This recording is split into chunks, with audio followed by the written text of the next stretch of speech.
Two. All right, guys, I'm here with Thomas Spahr. Spahr. See, I was going to mess it up. I knew it. He wasn't ready for it. With the Fatherhood Rocks podcast, and I'm gonna pass it on to him and let him explain a little bit of his fatherhood journey. Okay, so one of the reasons I'm here is to talk about my son Zephyr. He is going to be 8 years old this month, and he is diagnosed with ADHD, dyslexia, and autism. And it was a peculiar journey to get to this point where we know what he needs, how to treat him, and how to get him the services he needs. We spent a lot of our life where, in every indication was, well, he's a normal kid. He's just, he's developing slowly. And the doctors would just kind of move him along in the process. Like, he'll grow out of this, he'll change. But we were constantly faced with a lot of conflict in just adapting to everyday life. Like, he got kicked out of his first daycare. His first school was a really big struggle to get him to comply with the typical social norms. There was a bit of bullying going on early on. And then once we got to the point where, we figured, well, it seems like there's something different. And, I don't think anyone's going to advocate for our kid personally. So we need to do the research and figure out what it is he needs to get on the right track so that he can get his education, he can learn to read, he can just apply himself better and be better adapted to life. And so I think the first step that we took was trying to figure out which diagnoses we should go after. Because the doctor wasn't going to say, hey, I met your kid for about 10 minutes. This is exactly what I think. There's nothing physical about his current disabilities. It's all in behavioral tics. It's neurological. And one of the things it started to dawn on me as we were going through reading is there's a good chance that he's dyslexic because that's a familial trait. My father was dyslexic, and it affected a huge part of his life, in that they didn't diagnose dyslexia for him when he was a child. They diagnosed him as being dumb, and that's kind of how he thought of himself until he decided to go to college in his 40s. And so we had a psychologist work with him and to pull out that diagnosis for us, and he is in fact dyslexic. We talked to our doctors over at Kaiser, which we met some resistance initially, but coming into the process. But initially, they first diagnosed him as ADHD, but later, as we went through the neuropsychology process and got him with the specialist that works on autism diagnoses. It was, in fact, he was diagnosed as autistic, which oftentimes is paired with ADHD because they are kind of similar. So you can say that his challenges are not visible. Like when it's not visible. When you look at him, someone's going to treat him like they would treat a normal kid. And we started running into problems when he started going to his first school because he's not the kind of kid that will sit still in class. He's not the kind of kid that will just comply because he's asked to comply.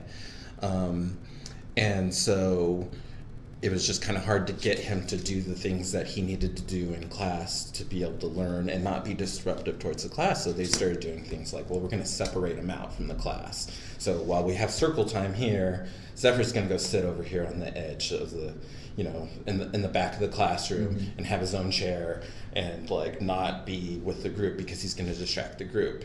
And then, then it creates this other problem where the group of kids start to see Zephyr's different. Why is he different?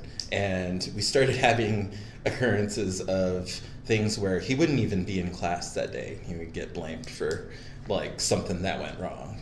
The kids would say, oh yeah, Zephyr did that.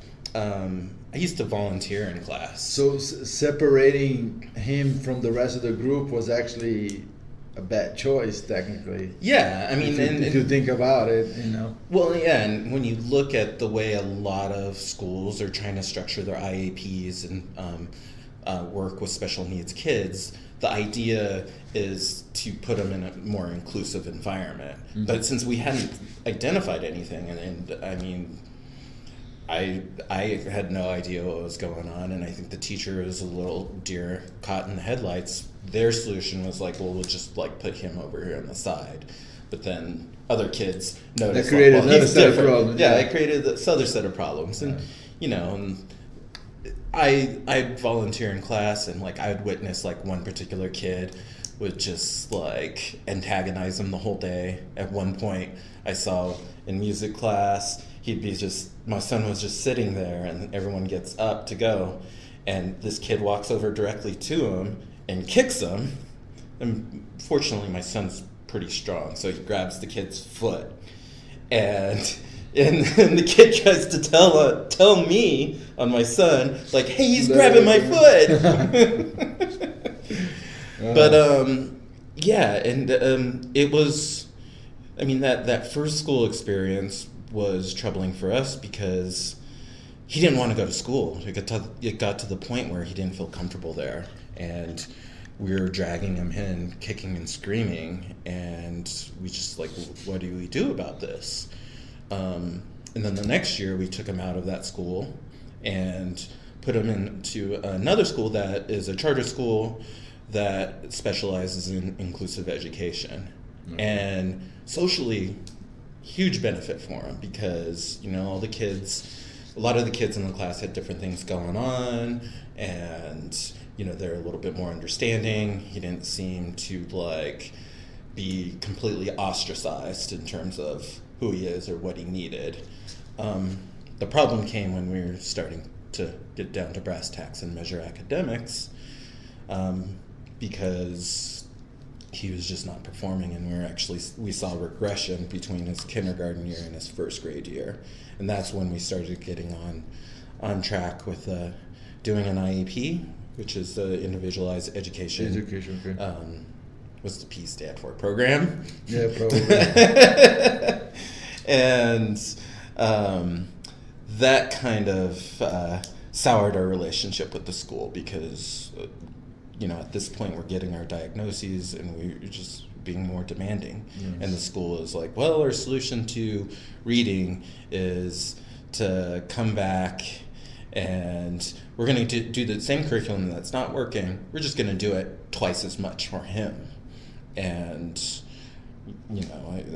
I put up as much of a fight as I can until someone said, well, you have to just let them fail. And they did fail because he acted out. Like we were basically getting called by the school every day, saying, well, we can't get him to do anything. He's like screaming and like he's just refusing to work. And again, we had a terrible experience there. So then you took him out of that school again? So we took him out of that school. We actually pulled him out of school before the school year ended, and just started homeschooling him for the end of the year. And we found this other school, which is a private school, and they specialize in kids that are like him, who are oftentimes have some sort of disability diagnosis, but not necessarily. Some of the kids don't have, like they may seem autistic, but they might not have an autism diagnosis. Mm-hmm. But they perform on the spectrum where they have special needs in the classroom. But then simultaneously, a lot of these kids are also gifted as well. And so being a private school, they have a lot more flexibility. We have smaller class sizes. They can provide the exact curriculum that works for him. It's a little bit more controlled environment. Yeah. Which for somebody with autism, I think is probably one of the best things. It's private. That's the issue. But yeah, and that is the big issue. I mean, we as a result, we have to make massive sacrifices before we like what was the changes that you had to make in your life? I mean, the biggest change is like in terms of our business. We had our own art gallery and office, which was located near downtown Denver, and we had to make the decision like, well, if we're gonna send them here, we gotta make a massive cut on this. Because it's very similar cost, and so we moved into a smaller office, and in a location that's probably not as centrally located, and we're making the business work, but that was a big portion of like our marketing and branding at that point, so we had to kind of re-identify who we were as an organization, which is fine, and it's been worth that sacrifice. That's one of the biggest things I every time I read about special needs families, they all say like the 90% of them are like broke because there's so much like medical cost and this and that is not even like it's not even funny, and you have to do what you got to do. We have we just did our taxes and we had about like $60,000 in medical write-offs this past year, which, I mean, you're probably looking at me like, don't even get me started. No, but I know I know the feeling. But like, it is an eye opener, and a lot of people don't think about these things, and a lot of people don't think about how, we ignore so many kids with tremendous potential. Like, I'm not just talking about a kid with special needs. Like, he's measurably gifted and talented. He has an IQ of 129. Like, he is someone who, if he is able to get some of these baseline things down, he has a lot of potential to do a lot in this world. But at the same time, we have to deal with other things that are going on in our environment. Like, one of the key traits of autism is having sensitivities to our environmental surroundings. Like, things like loud, noisy buildings can be particularly distracting.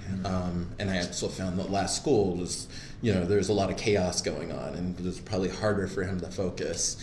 But just like the simple things that we don't really think about, like when you go out to eat at a restaurant, and a lot of these restaurants, they design them so that they're loud and echoey. It has that feeling. We're being social because everybody's sounds are like bouncing off the walls and echoing around, and this can be really distracting and stressful for a kid like Zephyr.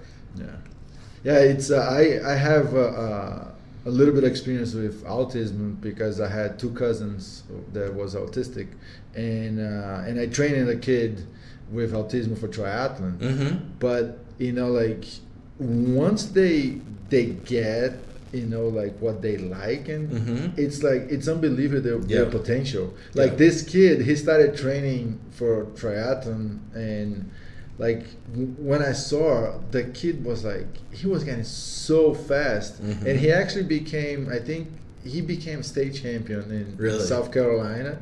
And because he joined the college team, he used to come to train with me on vacation, and because he lived in South Carolina or North Carolina, and I lived in Florida at that time.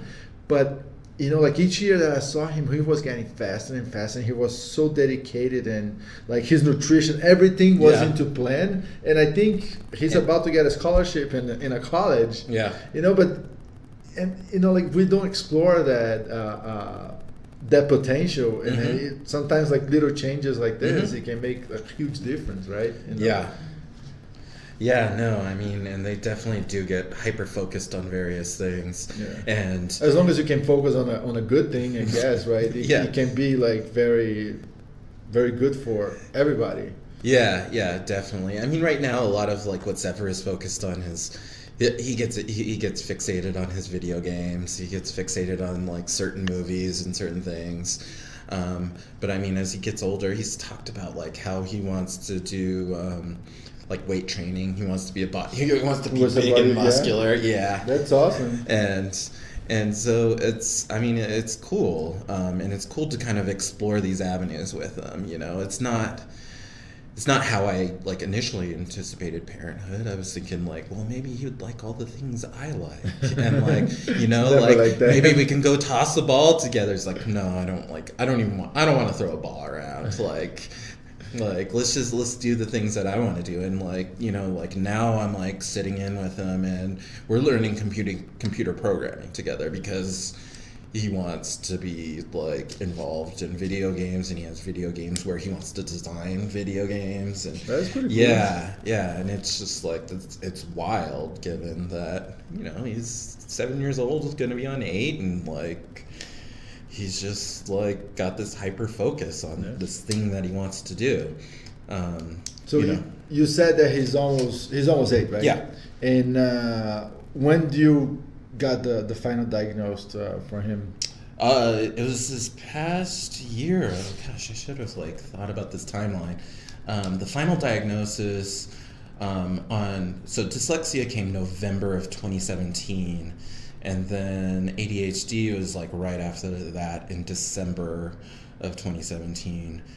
Final autism diagnosis, I think it's somewhere around January, February of last year. And that was about like shortly after that we made the decision that we're going to go to this private school because we were pretty disappointed in our public school experience and the IEP process, and we're also like, we're the kind of parents that we feel like we got to do everything necessary to do right by this child that we brought into the world. Yeah, and also simultaneously, that's kind of when like he just started acting out because they were implementing this IEP curriculum, and it just doesn't fit. In addition, like simultaneously, we were looking at the opportunity cost of sending him to the school because it's also inclusive of therapies that he needs, including speech, behavioral therapies, occupational therapy, it's kind of like gym class, but it's augmented. I think would like something like that as an instructor role, but like, so they have like a climbing wall and stuff like that. Oh, that's cool. And you know, these are all things when we're in the public school system, we're looking at it as, oh, we got to do this after school, and we have to have a tutor after school, and we have to pay for all these things, and it's all inclusive. So it's easier to go to the school where everything is included, and well, it gives us time after he gets out of school for him to be a kid and like explore and do fun, like, you know, Huck Finn, Tom Sawyer type, like I'm going to be a kid out in the wild type of things, which is different from when we were kids, but like it's still like everyone needs that time to explore and be a kid and not have their life 100% structured. Yeah.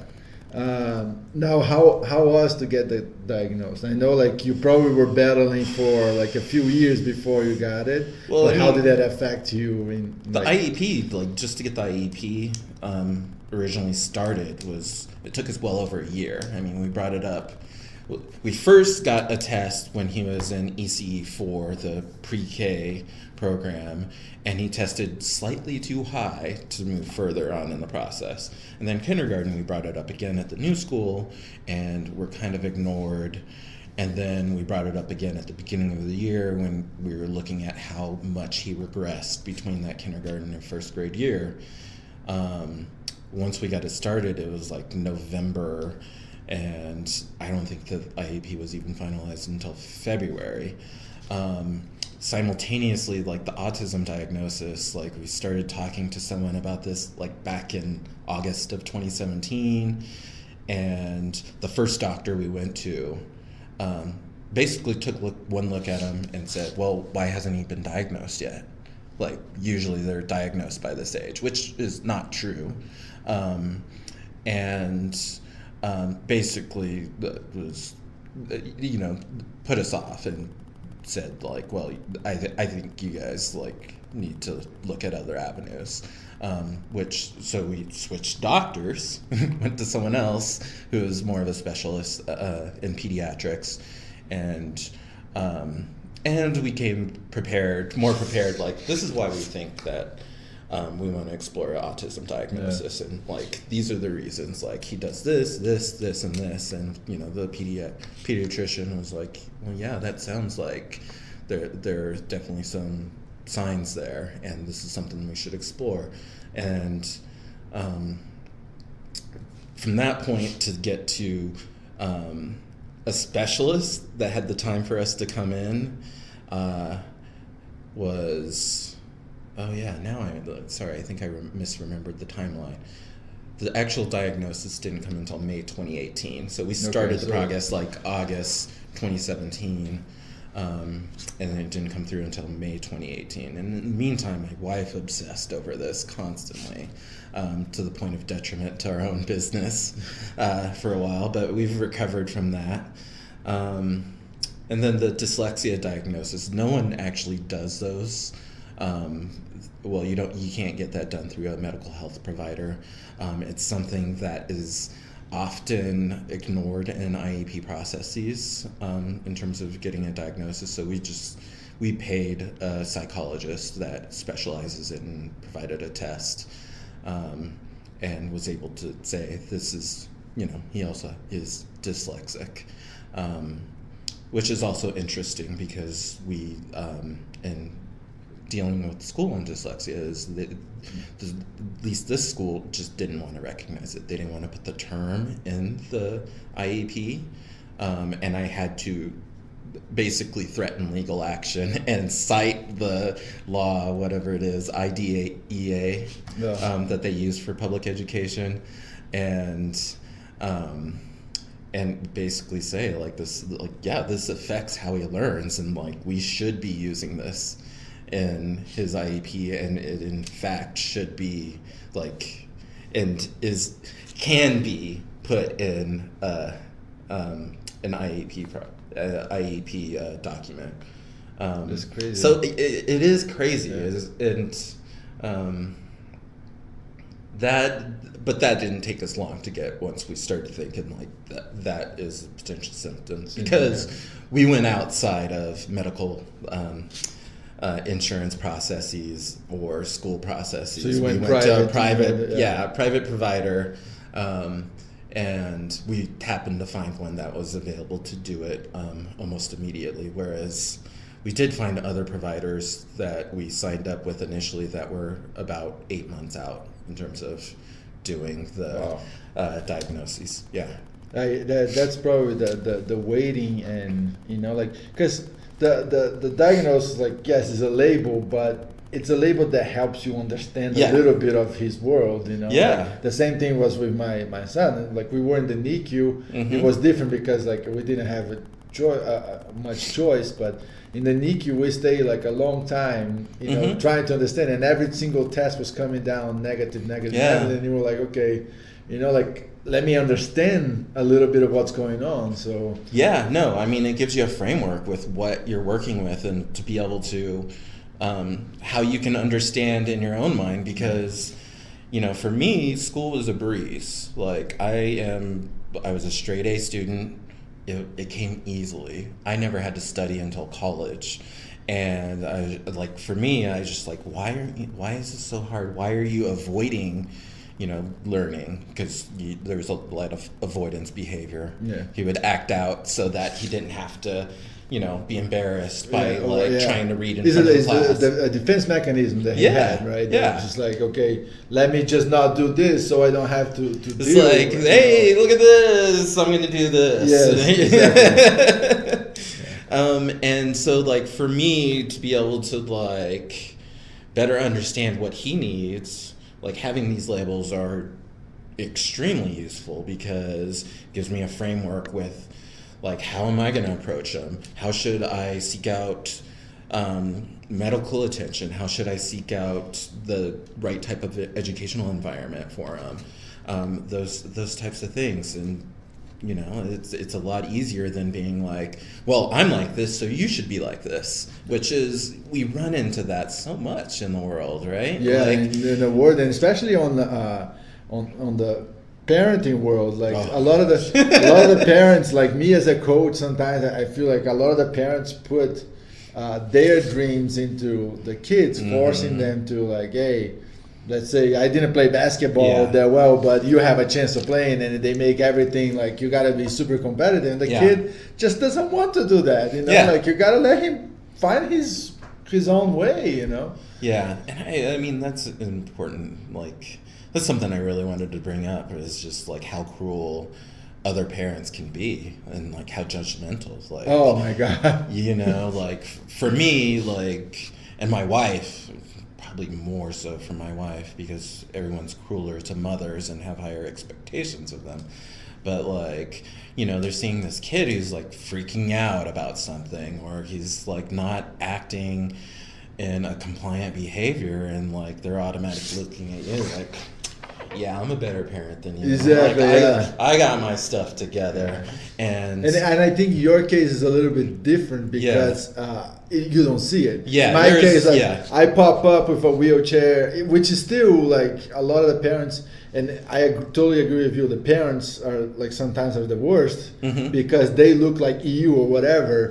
Where rather than the kid, it's usually curious and he wants to ask and interact. Yeah. The kid doesn't really care. But but with me it's different. Like I show up, like we put it in the van with the ramp, a wheelchair come out, and then they're already looking at. But with you, I think it's even maybe harder because it's behavior, and then you can feel it when people are talking and not understanding and. Yeah, well, these are subtle things. I mean, the actual logistics of parenting. I mean, I'm not gonna get into pissing contests with you because, like, you definitely have a tough role there. Well, yeah, but responsibility. But I like I used to say, everybody got a challenge, man. Yeah. And my son taught me that a lot. Is like when I go now on the streets, and if I see something. Usually I'm thinking, okay, that person is going through a journey. Maybe he's having a bad day, or you know what I mean. Like I became a lot more understanding. Into that sense. Like then I always did my best to understand that, but now it's even more. I'm saying, okay, maybe it's something else going on. Just let it go. No, I'll think back in times and I'll be like, wow. I was a jerk back then. Exactly. Even just for having that thought in my head or whatever, judging someone's parenting, and it's easy to do when you're not in that situation. But yeah, I feel like I have so much more sympathy with like parents in any given situation. But yeah, like we struggled with that. I mean, we moved out of a neighborhood because there was just like a lot of parents, a lot of people around the same age. And kids around the same age, and we just felt like slowly, it's like that meme of Homer Simpson.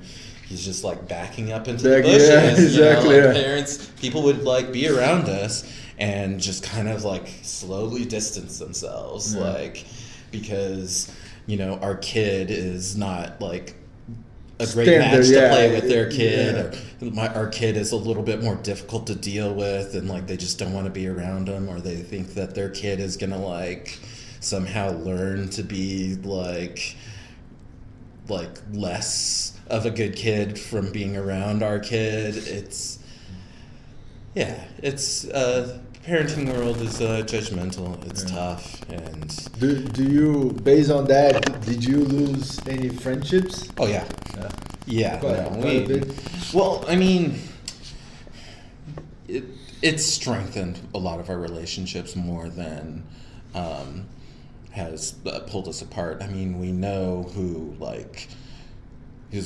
are good people and who are kind of the jerks. But I mean, one example is we had some friends that we've had over our lifetime. They live like over on the East Coast, and we went out to visit them.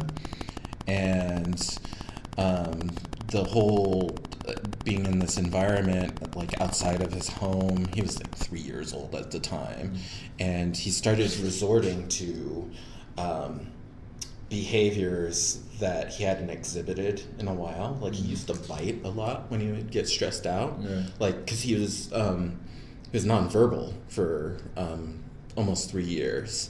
and he didn't know how to express himself. He didn't know how to say, I'm uncomfortable. He didn't know how to express his emotions. Yeah. And so he would go to these more primal ways of communicating, and one of them was biting. And so we had an incident where we visited these friends over on the East Coast, and he started biting, and like the father of the other kids was like, you know, her son bit his kid. He got upset and physically threatened my kid. Like, he picked him up by his arm and like tossed him on the bed. And we're like, what are you doing?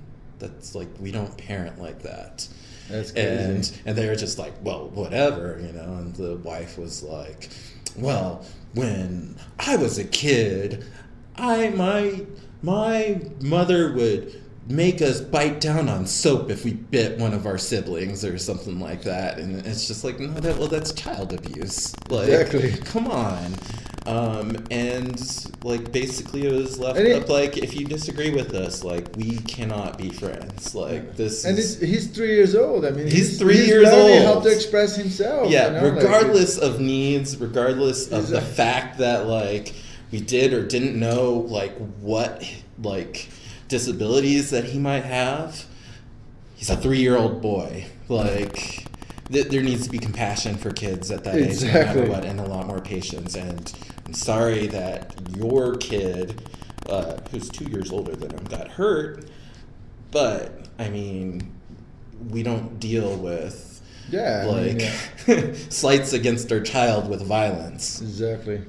And that's a tough thing that happens quite a bit, and a lot of the times I think it's fear. Yeah. You know, like a lot of the other parents, it's not that they do, you know, like on purpose or anything. It's just like they are afraid and they don't know how to deal with it. Like, at least that's what I feel with my, you know, like with my, because like growing up, I had a friend that had the trach and he was in a wheelchair, and I remember asking around, like, what was the trach, what was the hole in his neck, and a lot of people didn't know how to explain to me, including, you know, my parents. So, because they didn't see the kid, so they didn't know exactly what was going on. But I was just curious, you know, like, what is it? But what I noticed was a lot of people fear, and because they fear, they have a tendency to react in like, just get away or get angry or something. Yeah. And that's worse. I think a little bit of understanding would help. Yeah.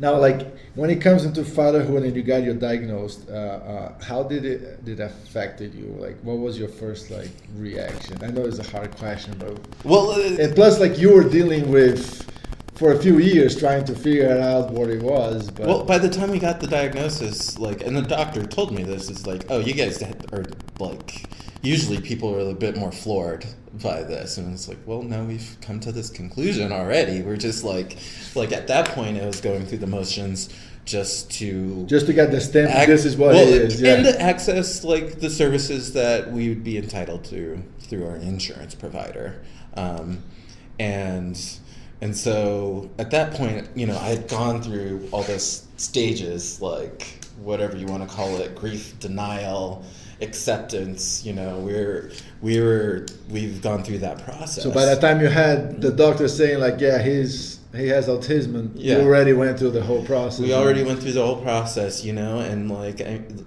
mean, a big part of it is anger, and you like start like thinking about all the interactions that we had with other people, and like the fact that, you know, like, why wasn't this brought up earlier by other medical providers? Why have parents like been so cruel to our kid? Why has the school system struggled to evaluate him? And you'd think that they see this more often. Yeah, you would think that the school system would say like, okay, you need further investigation in there instead of just playing out. He's like, just put him on the side there, and he's good enough. Let's pass him on to the next class. Exactly. That's crazy. And so, like, we went through that whole process in like basically that year it took us to get that autism diagnosis. So, would you rather know the diagnosis like way before, then you went to these motions, or you liked the way? I really thought about it. I mean, I feel like having this process where we had to take agency and take control of the process. I feel like I own it a lot more rather than it being thrust upon me before I had any time to process like what this is, how we're going to deal with it. So I like the route I went. I wish we could have gotten there faster. But I do hear a lot about like, you know, kids get diagnosed like at 1 or 2 years old, and you know the parents are just caught like deer in the headlights. Like, what is this? How do we do this? Like, and like, you know, it's more of a shock to the system than our process, where, you know, I spent many years just thinking, it's like, my kid's kind of a freak, you know, he does things his own way. Like and you know, like I kind of enjoyed his spirit, you know. When he was 4 in the ECE program, like, I came to pick him up after school, and the teacher comes up to me and is like, you know, he had an issue today. And it's like, oh, what's that? Well, Zephyr decided to streak the library. And I had a hard time just not laughing at that, because it's like, okay, you know, like, he needs to keep his clothes on, but at the same time, like, that sounds like fun. Exactly. Maybe I should start taking it off. We'll keep our clothes on for now, but like, I mean, just like being able to like get to understand and know him as this free spirit has, you know, I think helped our relationship a lot. I mean, another thing I was thinking about emotionally in terms of the diagnosis is like coming to grips with dyslexia and my family. Because where my father, like, I used to get really impatient with him when I was a kid, because he's a very slow reader, and so he'd like start reading something out loud, and I was just like, just give it to me, like I could do this, like, and I like, even though I knew he got that dyslexia diagnosis like later in life, I think I was already, I might have been in college by the time he did that, but like it started to. It helped me have more sympathy with what he had dealt with his entire life, which is, you know, being undiagnosed, having this particular learning disability, and then having to make choices in the world based around like what he, you know, is perceived as he can and can't do. He did all right. Yeah. He got out of going, like, he got drafted into the Army. But he was working as a mechanic. He's a mechanical genius. Like he just knows engines. He knows how to deal with them, and like he would be able to fix cars. Like he was doing that like since he was early teen. Wow. And so the guy he was working for wrote him a recommendation to go to tech school in the Air Force, because he was terrified. Like he got drafted in the Army. He knew he was going to be in infantry, and go to Vietnam and fight on the front lines. And he'll tell anyone, he's like, well, I'm a coward, but like I don't want to die. He just used his gift. Yeah. So he got into tech school in the Air Force and became a flight line mechanic, and he was able to ride that out and put together a pretty good life for himself.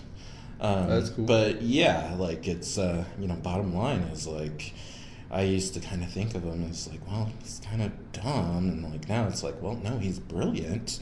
He's just like, he is dealing in a world that's not recognizing this learning disability that you know, like he's a typical example of what a limiting belief can do. Yeah. Because he was told he was dumb when he wasn't. Yeah. And it's one thing that I actually put it on the book that I made it for kids, that everybody can shine their own light, and he's a perfect example of that. You know, he was told that he was dumb, but he's actually a genius when it comes to mechanics. So he just like got to explore his light. Yeah, you know, because everybody have a way to shine. You know?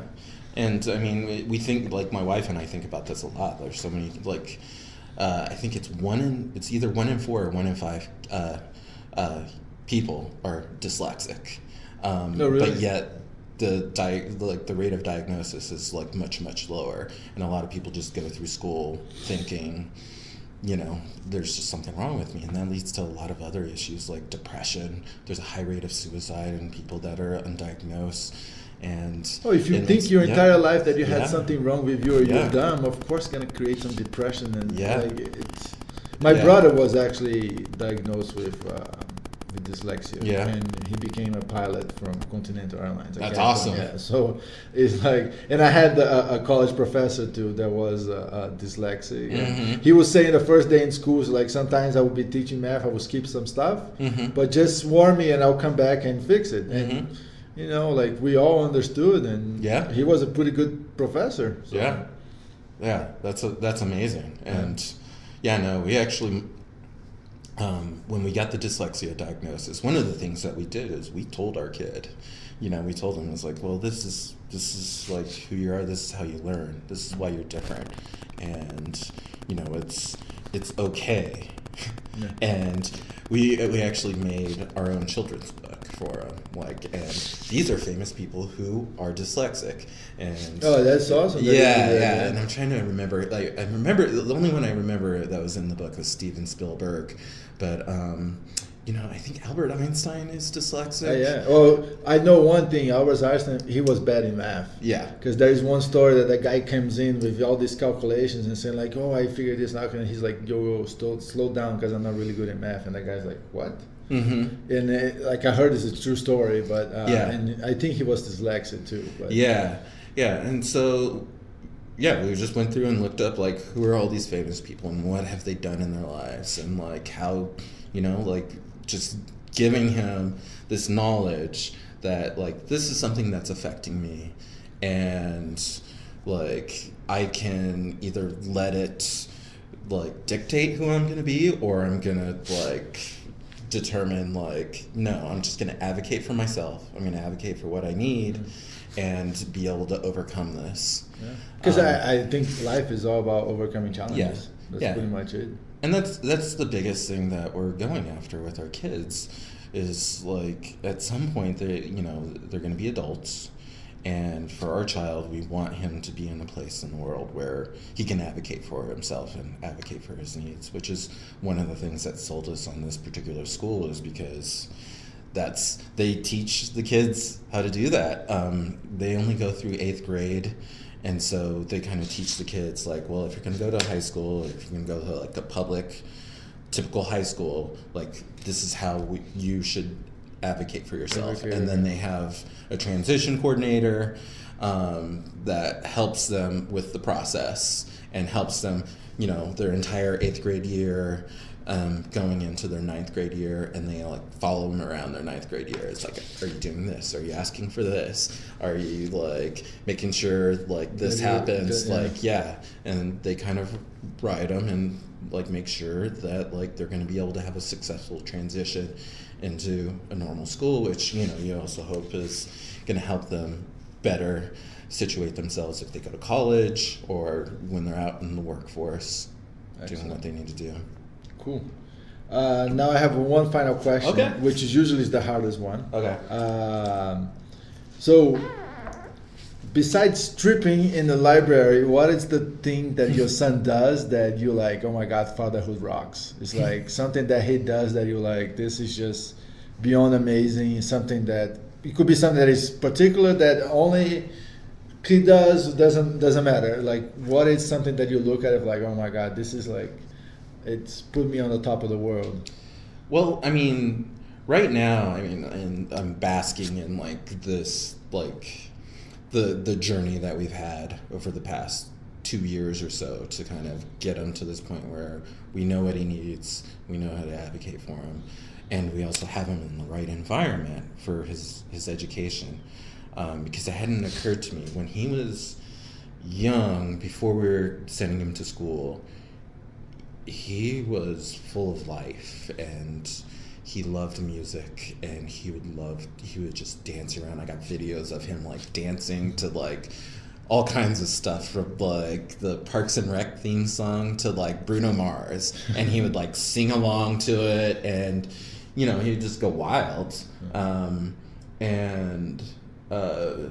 The past few years in school, like that's he became a lot more self-conscious about doing those things. He would just refuse. Like, he didn't want to dance, he didn't want to sing. And that's something that's come back in the last year, is that he's more comfortable yeah now. He's super into Queen right now, and nice. he like sings along to several Queen songs, and he just loves those. And so he's like back into music, he's back into singing. He has that spirit in him. You can like see it come out, and he doesn't care what someone else is thinking. Like, good for him. He's in an environment where like he feels safe. Yeah. And for me, that won't, like, my heart explodes, because it's just like, okay, I think we're on the right track. We're back where we need to be, and we can pick up all the other pieces, the things that we've been ignoring, and get our business back on track, because our kid is like in the right place, and we're doing right by him. He's living life by the fullest. And that's one thing that I actually enjoy doing this podcast, and my idea of doing the podcast was exactly that, because if you start like confining the kids, they're never going to be able to shine the way that they should be. And that's like a perfect proof of that like he was dancing before everything happened, and then he kind of started putting it down. But when he had the right approach, he's shining back again, and that's the most important thing that we need. Yeah, definitely. I mean, it's amazing to see him a lot more carefree again. All right, so thank you very much. Yeah, it's a pleasure. That was like an awesome podcast. I hope you all guys enjoy, and check it out. If you want to say anything about your business, I know you are. Okay. Just put it out there. And my wife Claire and I own Bluebird Real Estate Group, and we're a small boutique shop of. We have 4 agents, and our office is now based out of Lakewood, but we work all over the metro area and some of the mountain areas as well. And you can check us out online. It's www.bluebirddenver.com. And if you're thinking about buying or selling a home, give us a call, give me a call, and we can talk about our kids and find the right place for you guys. All right. Thank you very much, Thomas. All right. Thank you. Thank you.